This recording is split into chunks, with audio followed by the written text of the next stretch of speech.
Bonjour à tous, sur cette vidéo vous allez trouver un descriptif des armements HTA classiquement utilisés et notamment l'armement Nabwood.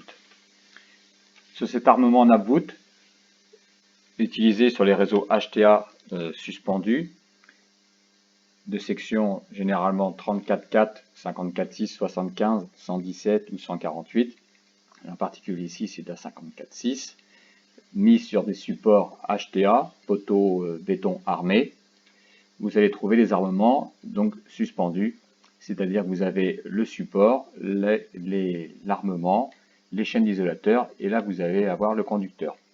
Nous allons faire surtout, ce qui nous intéresse, c'est faire un descriptif de ce type d'armement. Alors bien évidemment, vous avez les deux, la traverse, sur lesquelles est attaché les trois chaînes d'isolateurs.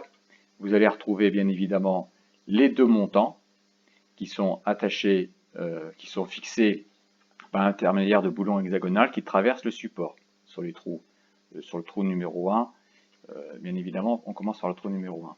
Et ensuite, vous allez retrouver le détail d'assemblage ici, qui est effectué par un boulon diamètre 14, ainsi qu'une rondelle M14 aussi. Donc, bien évidemment, ce qui va nous intéresser, c'est des descriptifs de ces chaînes d'isolateurs, donc qui sont au nombre de 3. Et tout de suite, on s'aperçoit que sur cette chaîne d'isolateurs, vous avez deux isolateurs en suspension. Donc, vous allez avoir le premier élément qui est fixé sur la traverse, c'est un étrier. Donc, étrier E14, longueur 120 mm. Donc, diamètre 14, donc écrou devant et deux écrous derrière. Ensuite, vous allez avoir l'œillet ici. Ce modèle, c'est un œillet long qui permet de rajouter des cordes, des CD40. On aurait pu mettre un œillet court. Ensuite, vous allez avoir le premier isolateur, donc appelé capot-tige. Alors pourquoi capot-tige? Ici, vous avez le capot qui est en fonte galvanisée, le diélectrique qui est en verre trempé, et bien évidemment la tige que l'on aperçoit entre les deux isolateurs. Donc cette tige qui est une tige en acier galvanisé, et l'ensemble, donc capot-tige, est assemblé par du ciment. Donc faut bien voir que le capot est un potentiel et la tige est un autre potentiel. Le verre trempé ici, pour permettre d'allonger la ligne de fuite du risque électrique, et bien en fait, on vient soit compter son diamètre, soit mettre des nervures de façon à éloigner la ligne de fuite. Donc ces deux isolateurs sont assemblés sur des axes, bien évidemment. Ensuite, donc le deuxième isolateur, et on va mettre dessus un bal-socket long, pour le coup, donc obligatoire, appelé BS40, tenu par une goupille. Et sur ce bal-socket, vous allez retrouver la pince de suspension,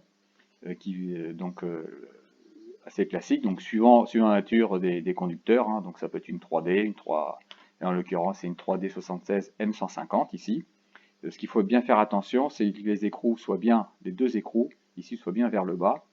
Un détail important aussi que l'on retrouve souvent sur ces chaînes d'isolateurs, lorsque la tension mécanique n'est pas, le poids du câble n'est pas suffisant pour assurer un bon contact électrique, on vient mettre un antiparasite qui court-circuite, un shunt en fait. On vient shunter cette partie électriquement. Donc en fait, la chaîne classique de suspension sur un armement Nabwood, c'est plutôt un CT, donc un capot-tige CT 175-40.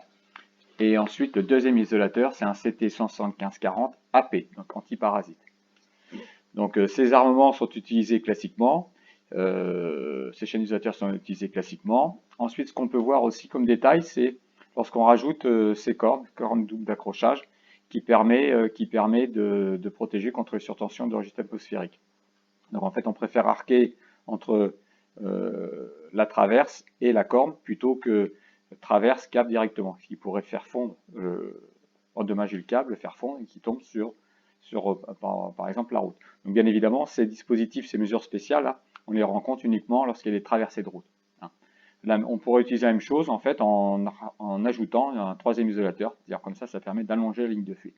Mais c'est pas ce qui est utilisé en l'occurrence ici. Voilà. Donc là, je vous ai mis une diaporama, une photo qui permet de résumer un tout petit peu l'ensemble des éléments qu'on rencontre.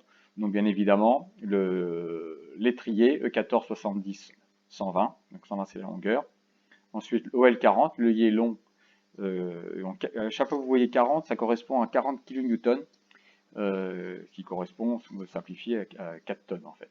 Donc tous les efforts mécaniques sont dimensionnés à 4 tonnes.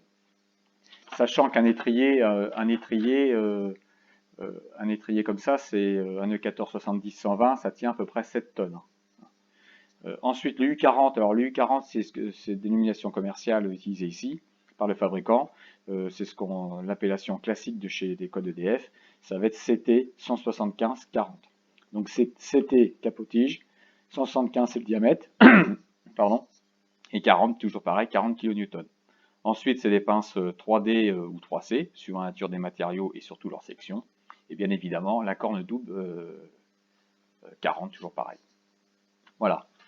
Merci pour votre attention et la suite au prochain épisode.